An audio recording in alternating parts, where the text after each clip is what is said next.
में दूसरे चरण के तहत स्पेशल इंटेंसिव रिवीजन की प्रक्रिया चल रही है और इस बीच कई ऐसी खबरें आई जिसमें कहा गया कि कुछ बीएलओ काम के दबाव में आकर सुसाइड कर रहे हैं और आत्महत्या की घटनाएं देश भर के कई राज्यों में आई।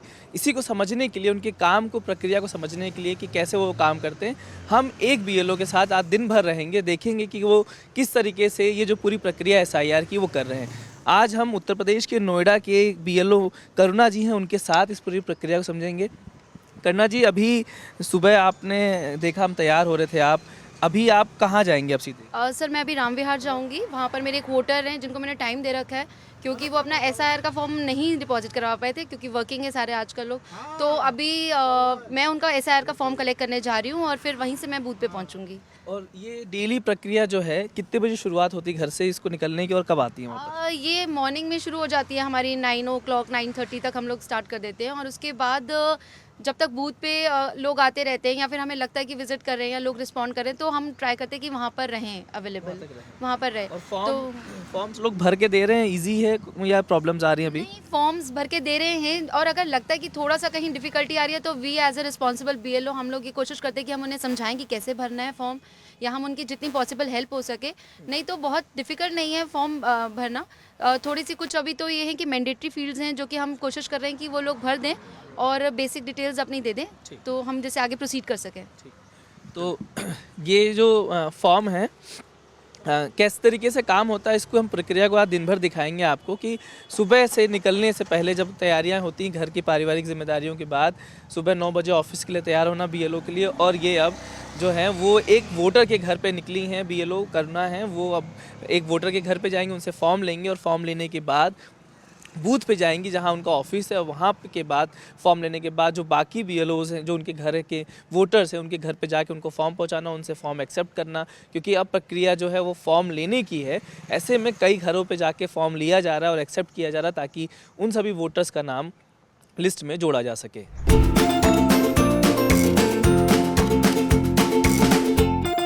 आपका नाम? श्रुति।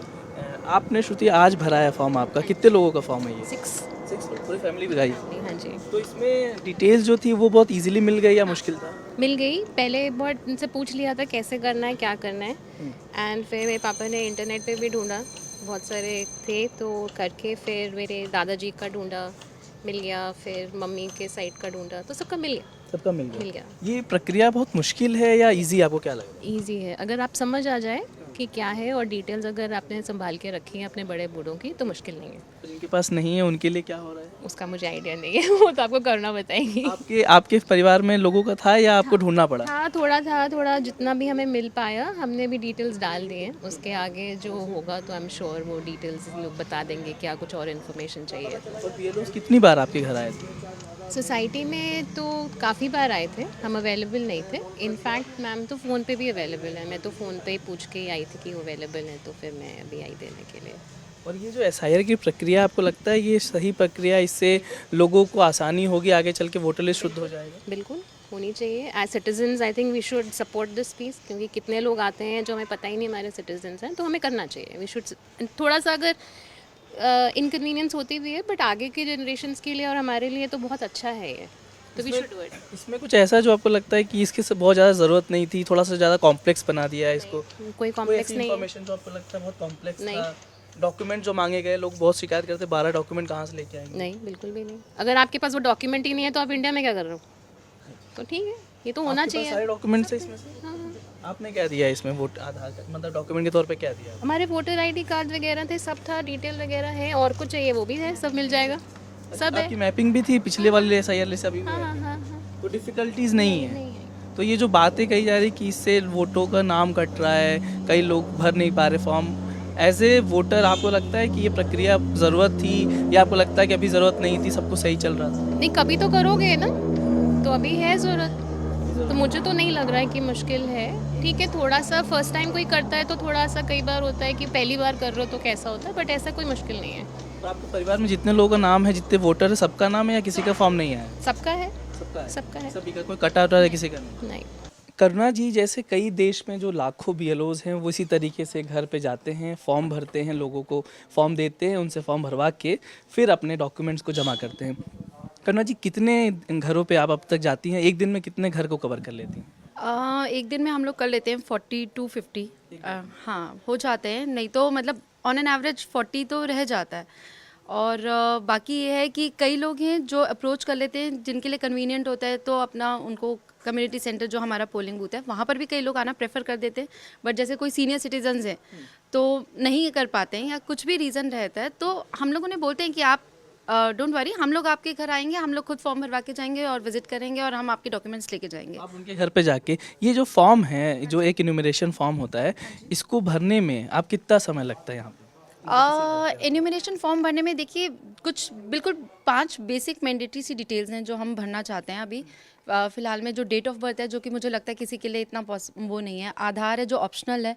उसके बाद उसमें मोबाइल नंबर है, सबके पास है। Father's name, mother's name, spouse का नाम, ये बहुत आसानी से कोई नहीं है जिसके लिए हमें पहले से कोई प्रिपरेशन करनी है। उसके बाद जहाँ तक हम बात करते हैं मैपिंग की, और जहाँ पर हमें एसआईआर का जो नीचे वाला पोर्शन भरना है, उसके अंदर हम लोगों ने लोगों से अप्रोच करी कि जहाँ तक उनको याद है, क्योंकि मे बी पॉसिबिलिटी है कि लोग नहीं जानते हैं कि 2003 में कहाँ वोट करते थे, कुछ भी है। तो हम लोगों ने उनसे कुछ बेसिक चीज़ें लेने की कोशिश करी है कि वो बता सके कि उनके फादर, ग्रैंडफादर कहाँ पर वोट करते थे, सो दैट उनकी मैपिंग हम लोग कर पाएँ। तो ऐसा नहीं है कि कुछ लोग बहुत ही अवेयर हैं जो कि खुद अपनी मैपिंग करके भी दे रहे हैं, जो कि जानते हैं कि कैसे है। बहुत लंबा प्रोसीजर नहीं है, मैंने खुद अपने आप को मैप करा था, तो बहुत लंबा प्रोसीजर नहीं है। डॉक्यूमेंट लेते हैं, जैसे डॉक्यूमेंट आधार ऑप्शनल है, वोटर आई डी डिटेल। अभी एसआईआर के लिए तो फिलहाल में कोई भी डॉक्यूमेंट नहीं कलेक्ट करना था हमें। इस फर्स्ट फेज में कोई डॉक्यूमेंट नहीं था। अब नेक्स्ट फेज में देखते हैं कि जो लोग इजीली फेच कर पाए, जिनकी मैपिंग हो पाई है, तो उनके लिए भी कोई डॉक्यूमेंटेशन नहीं है। उसके बाद जिनका नहीं होगा उसके लिए फिर डॉक्यूमेंट। हाँ, उनके लिए है कि अगर जिनका नहीं हो पाया तो फिर उसके बाद कुछ कैटेगरीज हैं जिसमें उन्होंने डिफाइन कर रखा है कि depending on the date of birth कि आप किस कैटेगरी में फॉल करते हैं। और फिर उसके बाद कुछ बहुत सिंपल 12 डॉक्यूमेंट्स की लिस्ट है, जो कि मुझे लगता है कि किसी भी जो कि सिटीजन है उनके लिए इजीली अवेलेबल होगा, कोई ना कोई डॉक्यूमेंट ज़रूर होगा। जब आप घरों पे जाती हैं इस तरीके से, तो ये कितने घर जब आप सुबह सुबह जाती हैं तो क्या अमूमन 40 घर का डेली टारगेट होता है, हो जाता है नहीं, या ऐसा नहीं है सर कि हमारा टारगेट 40 घर का ही रहता है या कुछ है। तो और ऐसा भी प्रेशर नहीं है कि हमें 40 ही घर करने हैं। जहाँ तक हमें लगता है कि हम कर पा रहे हैं, तो ऐसा कोई प्रेशर नहीं है कि आपको 40 घर जाना है, आपको 50 घर जाना है। हो सकता है मेरी वोटिंग लिस्ट पे डिपेंड करता है। और कई बार क्या होता है कि आपको घर घर ना जाके, आपको कई बार होता है कि एक्सेसिबल आप बहुत ज़्यादा ग्रुप्स को एक्सेस कर पाते हैं आप एक लोकेशन पे जहाँ पर उन्हें लगता है कि उनके लिए कन्वीनियंट है। तो हम लोग बोल देते हैं कि पूछ लेते हैं कि आपको कहाँ कंफर्टेबल है। अगर आप वहाँ पर कंफर्टेबल है तो वहाँ पर कर लेते हैं, अगर आपको यहाँ कंफर्टेबल है तो यहाँ पर कर लेते हैं। आपके इसमें हाई राइज बिल्डिंग्स भी हैं, तो आप हाई राइज बिल्डिंग में भी जाके दे देते हैं एक जगह पे, या नहीं सर, मेरे पास जो है ये सेक्टर का एरिया है, तो जो मेरा जो कार्य क्षेत्र है वो यहीं सेक्टर का है। तो यहाँ पर भी हाई राइज बिल्डिंग का तो नहीं है। बट अभी जैसे कहीं हम लोगों ने मेरे पास एक राम विहार सोसाइटी थी, तो हम लोगों ने वहाँ पर बेसिकली क्या करा कि उन्होंने मुझे बोला कि मैम आप लॉन में करिए, that is more comfortable, that is more accessible, that is more convenient to us. सबके लिए हम सबके लिए कन्वीनियंट है। आप एक जगह बैठिए। तो हम लोगों ने वहाँ 3-4 कैंप करे राम विहार में, और वहाँ पर हमने मुझे लगा कि वहाँ पर इतना अच्छा रिस्पांस था, इतना अच्छा अप्रोच था कि लोगों को वहाँ पर आना ज़्यादा अच्छा लग रहा था कि बजाय आप घर घर जाएं। उन्होंने बोला आप यहाँ, हमें ज़्यादा कंफर्टेबल लग रहा है, तो हमें अपने वोटर्स की कन्वीनियंस ही देखनी है। ये जो अभी प्रक्रिया है, सुबह से हम देख रहे हैं आपको उठना, फिर बच्चों को तैयार करना, खाना बनाना, पति भेजना, फिर आप शिफ्ट पे आती, कितना हेक्टिक अभी तक का दिन रहता है? अभी मॉर्निंग में तो थोड़ा रहता है, बिकॉज़ क्योंकि हम लोग टीचर हैं, तो एक ये मॉर्निंग का तो मैं बोलूँगी कि हमारा जैसे डेली स्केड्यूल है वैसा ही है। और अभी थोड़ा सा स्कूल से थोड़ा बहुत रिलैक्सेशन हमें भी है। ऐसा नहीं है कि हमें स्कूल का बहुत ज़्यादा अभी इस टाइम प्रेशर है। तो जहाँ तक है मुझे लगता है कि इतना भी डिफ़िकल्ट नहीं है ये कि हम लोग बोलें कि अगर मैं अपनी बात करूँ तो मुझे ऐसा नहीं लग रहा कि बहुत ज़्यादा प्रेशर है इस पे अल्टीमेटली। और अब तो डेट एक्सटेंड कर दी है इसकी एसआईआर की डेट। कैसा है, थोड़ा सा फील होता है? सर देखिए थोड़ा सा है, थोड़ा शायद हो सकता है कि गांव वाले एरिया में जहां लोग ट्रेस करने थोड़े मुश्किल हैं, वहां शायद मैं मान सकती हूँ कि थोड़ा सा है। बट क्योंकि सेक्टर का एरिया है तो आपको बड़ी क्लियर पिक्चर है कि वोटर यहाँ रहते हैं या नहीं रहते हैं। और वोटर्स इन्फॉर्मेशन भी दे देते हैं कि कोई हो सकता है कोई हेल्पर्स हों जो नहीं रहते हों या कुछ है, तो थोड़ा सा फ़ायदा ये है कि आपका सेक्टर में आपका थोड़ा सा सॉर्टेड आउट है। हाँ, पर वर्कलोड थोड़ा फील होता है कभी कभी थोड़ा सा है सर, बट ठीक है, एसआईआर का पार्ट है। और मुझे लगता है कि जैसे ख़त्म हो जाएगा तो एक बहुत बड़ी चीज़ है जो कि हो रही है 22 ईयर्स में, ये हो रही है क्योंकि 2003 में हुआ था, अब 22 ईयर्स में हो रही है, तो डेफिनेटली थोड़ा है, हम उसको नहीं मना करेंगे, बट ऐसा नहीं है कि हम उससे नहीं कर पाएंगे। तो थोड़ा सा है, बट समहाउ अगर थोड़ा सा स्मार्टली मैनेज करा जाए, और क्योंकि बीएलएस भी बहुत हेल्प कर रहे हैं, सुपरवाइजर्स भी हेल्प कर रहे हैं, एआरओ भी हेल्प कर रहे हैं, तो मुझे लग रहा है कि सबकी हेल्पिंग है हमारी तरफ। अगर हम मतलब मैं बोलूँ तो मैं डायरेक्टली अपनी एआरओ को अप्रोच कर सकती हूँ, मैडम हैं हमारे लिए अवेलेबल, तो वो तुरंत अवेलेबल हैं। अगर कोई प्रॉब्लम है, कोई दिक्कत है, तो हम एआरओ को, मैम को बोल सकते हैं। सुपरवाइज़र हमारे से डायरेक्ट कांटेक्ट में है, कोई प्रॉब्लम होती है सुपरवाइज़र हमारे साथ में रहते हैं।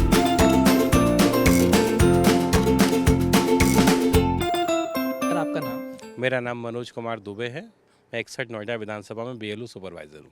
आपके अंतर्गत कितने बीएलओ इस समय काम कर रहे हैं? मेरे अंदर में अभी सर 9 बीएलओ कार्य कर रहे हैं। 9 बीएलओ। हम बार बार सुनते हैं बीएलओज लोग टीवी पे देखते हैं, अखबारों में। बीएलओज एक्चुअल में होते क्या है सर? कौन अधिकारी बनते हैं बीएलओ और उनका काम क्या होता है? बीएलओ जनरली भारत निर्वाचन आयोग को जो ग्राउंड लेवल पे जो रिप्रेजेंट करता है, जो अधिकारी है, जो कर्मचारी, वो हमारा बूथ लेवल अधिकारी है, उसको हम बीएलओ कहते हैं। जिसका काम है अपनी जो भी उसको एरिया अलॉट किया जाता है, उसमें रहने वाले व्यक्तियों की मतदाता सूची को अपडेट करना। जैसे कोई व्यक्ति अगर विलोपित हो गया, मतलब एक्सपायर हो गया, तो वो सूची, उसका नाम हट जाए। कोई व्यक्ति नया 18 से 19-21 वर्ष के बीच में आ रहा है तो उसका नाम जुड़ जाए। कोई शिफ्ट हो गया है तो वो सूचना उसके बाद अंकित रहती है। कोई उसके यहाँ नया आया है तो उसका नाम उसमें ऐड हो जाए। कौन से डिपार्टमेंट के लोग होते हैं, क्या होते हैं? ये अलग अलग विभागों से नियुक्त किए जाते हैं डेपुटेशन पे। जैसे मैं नोएडा की अगर बात करूँ तो नोएडा में नोएडा विकास प्राधिकरण से हैं, शिक्षा विभाग से हैं, सिंचाई विभाग से हैं, और भी बहुत सारे डिपार्टमेंट है। जैसे रेवेन्यू से भी। रेवेन्यू डिपार्टमेंट तो बेसिकली कंडक्टिंग टीम का हिस्सा है, तो वो बैकबोन है इसकी। जनरली जो हमारे जिला निर्वाचन अधिकारी होते हैं वो जिलाधिकारी महोदय होते हैं, जो राजस्व विभाग के मुखिया होते हैं। तो हमारी जो राजस्व विभाग की मुखिया हैं श्रीमती मेधा रूपम जी, वो हमारी जिला निर्वाचन अधिकारी हैं। तो ऐसे एसडीएम जो हैं, सब डिविजनल मजिस्ट्रेट जो हैं, श्रीमती अनुज नेहरा, वो इलेक्टोरल रजिस्ट्रेशन अफसर हैं।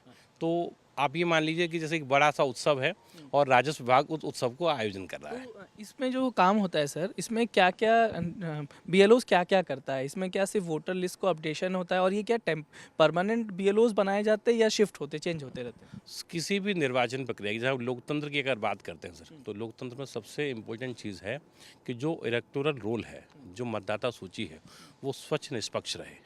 तो वो स्वच्छ निष्पक्ष कैसे होगी? तो उसके लिए हमें ऐसे कर्मचारियों की, ऐसे अधिकारियों की आवश्यकता होती है जो ग्रास रूट लेवल पर जाएं और वहां जाके देखें कि उसके एरिया में ऐसे कितने व्यक्ति हैं जो भारत के नागरिक हैं और 18 वर्ष की आयु पूरी कर चुके हैं। तो इन पूरी सूचनाओं के संकलन के लिए हम अलग अलग विभागों में कार्यरत जो सरकारी महकमा हैं, वहाँ से लोगों को डेपुटेशन पर नियुक्त करते हैं। अच्छा, ये फिक्स होते हैं या चेंज होते हैं? जैसे जैसे मैं ये बात करूँ, हम सेक्टर 30 में खड़े हैं, तो सेक्टर 30 में हर बीएलओ का अपना एरिया फिक्स होगा। उसको पता होगा कि उसके कार्य क्षेत्र में कितने घर आने वाले हैं, उसकी east west north south location क्या है, तो सारी चीज़ें उसको पता होती है। अच्छा, अभी जो बीएलओज की काम को लेकर काफ़ी चर्चा है, देश भर में चर्चा हो रही बीएलओज को लेकर, अब क्या ऐसी प्रॉब्लम्स, क्या इनको ट्रेनिंग दी गई थी प्रॉपर, या ट्रेनिंग नहीं दी गई? कितने दिनों की ट्रेनिंग दी गई थी बीएलओज को? हमारे यहाँ अगर मैं विधानसभा लेवल पे बात करूँ तो विधानसभा लेवल पे 3 अलग अलग प्रशिक्षण कार्यक्रम रखे गए थे। अगर मैं जिले लेवल पे बात करूँ, जिले लेवल पे 2 प्रशिक्षण कार्यक्रम रखे गए थे, जिसकी अध्यक्षता जिला निर्वाचन अधिकारी महोदया द्वारा ही की गई थी। तो हमें स्पेशल इंटेंसिव रिवीजन में करना क्या है, इसको लेके बड़ी भ्रांतियाँ थी। जो बिहार में होगा उसको लेके बड़ा लोग डरे हुए थे, लेकिन जब सक्सेसफुली हो गया तो लोगों ने बड़ा उसको अप्रिशिएट किया। अगर मैं एक लाइन में समझूं कि आखिर एसआईआर है क्या, स्पेशल इंटेंसिव रिवीजन क्या है, एक आम बोलचाल की भाषा में क्या है, तो मैं ये कहूँगा कि जो 2025 की जो वर्तमान मतदाता सूची है, वर्तमान मतदाता सूची का जो उत्तर प्रदेश के रेफरेंस में अगर बात की जाए तो 2003 में हमारे यहाँ 8वां एसआईआर हुआ था, ये 9वां एसआईआर हो रहा है। तो वो एसआईआर हमारे यहाँ एक रेफरेंस लेवल है। तो जो मतदाता 2003 की मतदाता सूची में या तो स्वयं अंकित था, स्वयं पंजीकृत था या उसके माता पिता या उसके दादा या दादी पंजीकृत हैं, तो वो एसआईआर के हिस्से में अपनी सूचनाओं का विवरण अंकित करते हैं। अच्छा, किसी कारणवश अगर किसी को ये सूचना प्रदान नहीं है तो ईसीआई ने पोर्टल लॉन्च किए हैं जिसमें हम अपना क्रेडेंशियल्स भर सकते हैं, नाम, पिता का नाम भरेंगे, राज्य चुनेंगे, जिला चुनेंगे, तो हम बड़ी आसानी से ये पता कर पाएंगे कि मैं या मेरे पापा या मेरे दादा हम कहाँ रजिस्टर्ड थे। आप जैसा आपने कहा कि कई ट्रेनिंग दी गई, 3 बूथ लेवल पे, विधानसभा लेवल पे, 2 डिस्ट्रिक्ट लेवल पे। आखिर आप सुपरवाइज़र हैं, आपको कहाँ बीएलओ शिकायत करते हैं कि सर ये समझ में नहीं आ रहा, यहाँ दिक्कतें एक्चुअल में आती कहाँ हैं पूरी प्रक्रिया होने के बाद? जैसे नोएडा की बात करें, नोएडा बड़ा की मतलब हाई प्रोफाइल एरिया है। यहाँ ज़्यादातर लोग सॉफ्टवेयर कंपनीज में काम करते हैं, उनकी अपनी शिफ्ट होती हैं, तो बीएलओ ने डोर टू डोर जाके उनको वो जाके इम्यूनेशन फॉर्म, जिसको गणना प्रपत्र कह रहे हैं, वो प्रदान किया है। अब लोग क्या करते हैं, जैसे घर बंद है, लोग खोलते नहीं हैं, उसकी इम्पोर्टेंस उसको नहीं समझ रहे हैं, लेकिन जब घर में एक भी आदमी टर्न अप होकर आ जा रहा है तो वो घर के बाकी लोगों को बोल दे रहा है, बोलो कि इस तरीके से हमें गणना प्रपत्र सबमिट करना है, अगर नहीं सबमिट करेंगे तो हमारा नाम मतदाता सूची से विलोपित हो सकता है। तो लोग अब टर्न अप होकर आ रहे हैं। तो बीएलओ को शिकायत करते जैसे आपको करते होंगे सर ये दिक्कत आ रही है हमको, दिक्कत कहाँ पे आती है इन दिक्कत लोगों आती है सर, जैसे यहाँ माइग्रेशन ज़्यादा है, जहाँ ज़्यादातर लोग क्या करते हैं, जैसे गाँव से रहने आए, रह के आने के बाद आज इस सेक्टर्स में रह रहे हैं, कल उस सेक्टर्स में रह रहे हैं, तो उनके निवास स्थान चेंज होते हैं, मोबाइल नंबर उनके चेंज कर लेते हैं, तो उनको हमें ढूंढने में थोड़ी सी मशक्क़त करनी पड़ती है, लेकिन बूथ लेवल एजेंट हैं, आरडब्ल्यू एसोसिएशन के लोग हैं, तो उनका सहयोग करके हम उनको पता कर लेते हैं कौन व्यक्ति कहाँ रह रहा है इस समय। एक चीज़ ये बताइए सर कि जो बीएलओज अभी रिसेंटली कई सुसाइड के केसेस भी आए हैं, वर्क प्रेशर कितना है? अगर आप बताएं कि बतौर कर्मचारी जो काम कर रहे हैं बीएलओज, क्या वर्क प्रेशर ज़्यादा है या आपको लगता है कि कुछ लोगों को समझ में नहीं आ पा रहा इसलिए दिक्कत हो रही है? दिक्कत कहाँ आ रही है? सर, वर्क प्रेशर नहीं, बेसिकली हम किस काम को किस तरीके से करते हैं ये बड़ा प्रभावी होता है। अब जैसे क्या है, जैसे कोई बीएलओ अगर हमारा पीछे होता है तो सुपरवाइजर्स लगे हैं, सुपरवाइजर्स के अलावा ईआरओ लेवल पे या डिफरेंट डिपार्टमेंट से लोग उनकी बीएलओ की हेल्प करने के लिए लगाए गए हैं। जैसे मान लीजिए हमें डोर टू डोर जाना है, वो एक्सरसाइज कर रही हैं। अब जनरली एक शिक्षक है, शिक्षक का काम क्या है कि वो सुबह से शाम उसका वर्किंग आवर्स है, तो थोड़ा सा काम डिफरेंट है, चुनौतीपूर्ण है, पर नोएडा में ऐसी कोई समस्या नहीं है कि यहाँ लोग बड़े बीएलओ तनाव में हो या कोई समस्या हो। हम बहुत अच्छे से सबसे डील कर रहे हैं और लोगों को बड़ा वर्क प्रेशर जैसे हमारे यहाँ कोई चीज़ नहीं है सर। वर्क प्रेशर नहीं। नहीं। आप लोग ने कैसे डिफरेंटली किया है, क्योंकि अभी उत्तर प्रदेश के कई राज्यों में या अलग अलग राज्यों में बात करें, कई जिलों में उत्तर प्रदेश की डेथ्स हो रही, सुसाइड कर रहे हैं, लोग नहीं काम कर पा रहे, प्रेशर बहुत ज़्यादा है। आप लोग क्या प्रेशर नहीं फील हो रहा है? हम क्या करते हैं सर कि जैसे मान लीजिए कि किसी एरिया में जैसे मान लीजिए लोग टर्न अप नहीं हो रहे, तो हम वहाँ एक कैंप लगाते हैं, अवेयरनेस प्रोग्राम फैलाते हैं, आरडब्ल्यू के लोगों को इन्वॉल्व करते हैं। तो जब लोकल लोग जब वहाँ के इन्वॉल्व होते हैं, लगता है कि अच्छा शर्मा जी ने करा लिया, अच्छा मिश्रा जी रह गए, तो इससे इंस्पिरेशन आती है। तो धीरे धीरे जो हमारा स्टार्टिंग में स्लो था, अब हम उसको कवर अप करने की दिशा में आगे बढ़ रहे हैं। अब सुबह कितने बजे निकलते हो, कितने बजे घर पहुँचते हो? सुबह सर 10 बजे निकल तो हम अपने ऑफिस में उपस्थित होते हैं और शाम के 7-8 बजे तक अपना काम निपटा के वापस घर आ जाते हैं। तो कोई लॉन्ग शिफ्ट नहीं चल रही इस समय एसआईआर के काम नहीं में? सर, ये तो देश के लिए है, थोड़ा सा इतना तो चलेगा, इतना हम करेंगे। हाँ हाँ, घर बिल्कुल वाले भी करेंगे। परेशान होते हैं कि नहीं होते? आपका नाम आया, आपने एसआईआर में नाम जुड़वाया? हाँ, मैंने अपना सबसे पहले मैंने अपने पिता का अपना ऑनलाइन चेक किया और मैंने अपना एसआईआर फॉर्म ऑनलाइन ही उसमें भरा है। आपने भरा? हाँ, हमने भी भर लिया सर। जी जी जी। तो अभी जब आप फॉर्म सुबह निकलते हैं, शाम को जाते हैं, जी। हेक्टिकनेस लग रहा है या लग रहा है कि ठीक है नहीं वर्क सर, थोड़ा मुझे प्रेशर तो फील हो? वो बड़ा एंथुजियास्टिक लग रहा है, मतलब एक चुनौती थी, लेकिन अब बड़ा मज़ा आ रहा है सर। जब हम सर्च करते हैं ना कि ये नाम मिल गया, बड़ी खुशी होती है कि स्टार्टिंग में दिक्कत हो रही थी? स्टार्टिंग में थी, लेकिन अब हमने उसको कवर अप कर लिया। अब cover up कर हाँ, टेक्नोलॉजी का पूरा उपयोग यूज़ कर रहा है उसमें। अब दिक्कत नहीं हो रही? अब दिक्कत नहीं है। मैम आपका नाम? पूनम खन्ना। हाँ जी। आप स्कूल की प्रिंसिपल भी हैं और बीएलओ? हाँ जी, मैं दोनों हूँ, प्रिंसिपल भी हूँ और बीएलओ भी हूँ। कौन से स्कूल का नाम क्या है इसका? Composite school Nithari. अभी बतौर बीएलओ और स्कूल के प्रिंसिपल काफ़ी जिम्मेदारियां हैं आप पे, कैसे इसको पूरा कर रही हैं? सुबह के समय स्कूल को देख लेते हैं, उसके बाद फिर ये बीएलओ का टाइम देते हैं, बीएलओ में टाइम देते हैं। और कितना लगभग आपका पूरा हो गया है, कितना? मेरा काम अभी 60% ही हुआ है। 60%। तो थोड़ा दबाव ज़्यादा है काम का तो? हाँ, दबाव स्कूल का भी हो जाता है, बीएलओ का भी, तो इंसान एक ही ड्यूटी में काम करेगा, दोनों एक में, तो थोड़ा इधर टाइम दे देते हैं, थोड़ा उधर टाइम दे देते हैं, दोनों में टाइम दे रहे हैं। और स्कूल की टीचर्स भी तो बीएलओ ड्यूटी में लगी हुई हैं। हाँ जी, स्कूल की टीचर्स भी बीएलओ में लगी हुई हैं सर। तो अभी पढ़ाई वढ़ाई को इतना तो हो नहीं पा रहा हो स्कूल? पढ़ाई भी व्यवस्था तो देखो आप सबको पता ही है कि सभी बीएलओ हैं तो थोड़ा बहुत ही होती है, पूरे हो जाती है पढ़ाई अपने आप, बच्चे अपने आप पढ़ लेते हैं, याद करते हैं, बैठा लेते हैं, इस तरीके का काम दे देते हैं उनको। मैम ये जो काम है बीएलओ वाला, इसमें प्रेशर क्या होता है, दिक्कत क्या आती है? आजकल देख रहे हैं बहुत सारे लोग छोड़ दे रहे हैं काम, बहुत सारे लोग सुसाइड कर ले, दिक्कत क्या आ रही है अभी आप लोगों को? आपको? दिक्कत ये आ रही है कि इनके कई जगह एड्रेस नहीं है लोगों के, तो उनको ढूंढने में हमें दिक्कत आ रही है कि वो कहाँ रहते हैं, कैसे रहते हैं, तो उसमें थोड़ी दिक्कत आ रही है, तो उनके ढूंढने में दिक्कत आ रही है हमें वोटर्स को। और जब आप जाती हैं घर पे तो भी मिलते नहीं हैं लोग, ये लोग? घर जाते हैं, हाँ ड्यूटी पे चले जाता है कोई किसी समय, कोई कहीं चला जाता है, तो फिर हम मैसेज छोड़ देते हैं भाई आप संपर्क करें हमारे से। परिवार में कोई है जो मदद करते हैं आपकी? अभी ड्यूटी क्योंकि ज़्यादा है, प्रिंसिपल की जिम्मेदारी भी है, बीएलओ भी है, कोई है परिवार मदद करने वाला आपको? मेरे परिवार में हाँ, कोई मदद कर रहा है आपको भी? नहीं, परिवार वाले तो मेरे मदद नहीं कर सकते क्योंकि मेरे सब लोग वर्किंग है, इसलिए मेरी अपना भी काम करना होता है उन्हें, तो वर्किंग की वजह से वो मेरी हेल्प नहीं कर सकते। तो खुद ही आप अपना? यस, मैं अपने आप ही कर रही हूँ अपना काम। तो अभी थोड़ा 60% हो, अभी 40% बचा है, हाँ जी, तो हो जाएगा पूरा आपको लगता है या? कोशिश तो पूरी जारी रहेगी, करना तो है ही काम, तो करके लेके जाएंगे 100 तक। आपको लगता है थोड़ी सी ज़्यादा बर्डन दे दिया गया है, इसको थोड़ा कम किया जा सकता था इस तरीके से? हाँ, कम भी किया जा सकता था, मेरी ड्यूटी किसी और को दे दे, कम किया जा सकता था मेरा बर्डन तो। लेकिन अभी आपके पास दो जिम्मेदारियां हैं। यस, दो जिम्मेदारियाँ हैं। और मैं जैसे डॉक्यूमेंट के अलावा और क्या मैम, लोग आ नहीं रहे हैं, पता नहीं लोगों को फॉर्म के बारे में, दिक्कत और क्या आ रही है इससे फॉर्म जमा करवाने में?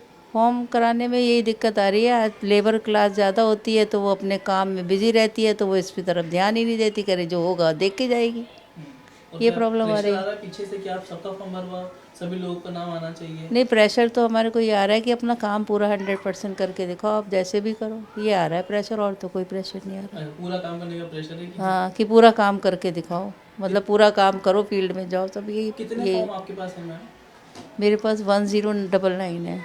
वो पूरे फॉर्म आपको जमा करने हैं? हाँ जी, हाँ जी, हाँ वही है, शिफ्टेड दिखाना है, जो नहीं रह रहे वो रिपोर्ट लगानी है हमें सब पर। अच्छा, हम्म, लेकिन वो पूरा करके देना है? पूरा करके देना है। तो थोड़ी सी चुनौतियां हैं, काफ़ी ज़्यादा चुनौतियां हैं, क्या लग रहा है? क्योंकि काम का प्रेशर बहुत ज़्यादा है, लोग कई शिकायतें कर रहे हैं कि काम बहुत हो जा रहा है, कई सुसाइड भी कर ले रहे हैं। हाँ, चुनौती तो ये है कि जब कुछ मिलता नहीं है तो फिर डिप्रेशन तो हो जाता है ना, कि लोग साथ नहीं दे रहे हैं, थोड़ा लोगों को भी साथ देना चाहिए ना, अपनी जिम्मेदारी नागरिक के रूप में वो खुद भी समझकर अपने यहाँ पर आएँ, अपनी इन्फॉर्मेशन दें हमें, बस। एक वेतन अलग से दिया जाता है क्या? अभी यहाँ किसी को मिला, आप लोगों को मिला है? नहीं, वो तो बीएलओ को मानदेय मिलता है, वो जो ड्यूटी का। हाँ, मिला है, मिल गया है? हाँ मिल रहा है। कितना अभी मिल रहा है मैम यहाँ पे? साल का शायद अब 6000 मिलता है हमें पूरे साल में, जब ये काम हो रहा था तब मिलता है। अभी सरकार ने, भारत चुनाव आयोग ने उसको डबल कर दिया 12,000। क्या वो पैसा मिला है आप लोगों को, जानकारी है?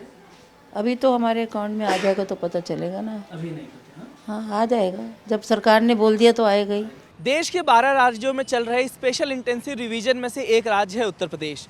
उत्तर प्रदेश में हाल ही में कई बीएलओ ने आत्महत्याएं की हैं। इसके बाद हमने ये जानने की कोशिश की कि आखिर ये जो बीएलओ हैं वो किस तरीके से काम करते हैं। उसी के तहत आज हम एक बीएलओ के साथ दिन भर, सुबह से उनकी दिनचर्या क्या होती है और शाम तक वो किस तरीके से काम करते हैं, कितने घरों पर जाते हैं, कैसे फॉर्म भरा जाता है, इस पूरी प्रक्रिया को समझने के लिए आज हमने एक दिन पूरे उनके साथ बिताया और जानने की कोशिश की कि आखिर किस परेशानी में आकर, किस दबाव में आकर बीएलओज आत्महत्या तक की कोशिश कर रहे हैं। उनका कहना था कि ये प्रक्रिया जो है वो बहुत अच्छी प्रक्रिया है, लेकिन इसको सरल बनाया जा सकता था अगर चुनाव आयोग इसमें कुछ सुधार कर देता। मसलन उनका कहना है कि अगर एक्सटेंशन जो है अगर वो थोड़ा पहले हो जाता तो अनावश्यक दबाव जो बीएलओज पे उन पे नहीं पड़ता। साथ ही साथ अगर ये जो पूरी प्रक्रिया है उसको लेकर थोड़ा सा ट्रेनिंग और बढ़ाई जाती, जागरूकता बढ़ाई जाती और जो मैपिंग है उसको सरल कर दिया जाता तो बीएलओज पे जो अनावश्यक दबाव है वो नहीं आता। कैमरा पर्सन सुदीश और मुरसलीन के साथ मैं अश्विनी कुमार, एनडीटीवी इंडिया के लिए।